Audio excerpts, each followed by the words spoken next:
Peter Parker was able to make web fluid in high school, so that his alter ego Spider-Man could have webs. But how was he actually able to have the time and resources to make this stuff? Well, if we look at the main Marvel Comics universe, Peter, he just made them. He's apparently really smart on the subject and was able to just do it. Now, I'm sure you can agree with me that that's lazy writing.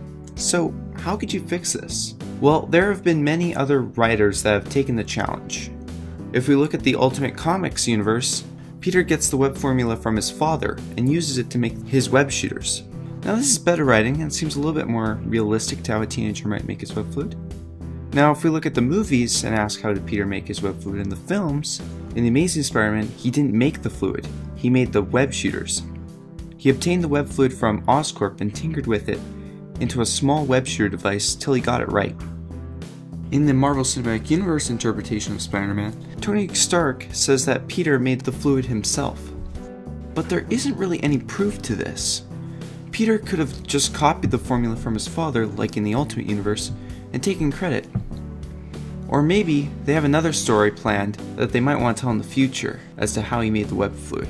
They made the answer as to how he made the web fluid kind of open in Civil War. So with all the examples given, which would be the most realistic story as to how Peter made the web fluid? Well, there's another possibility.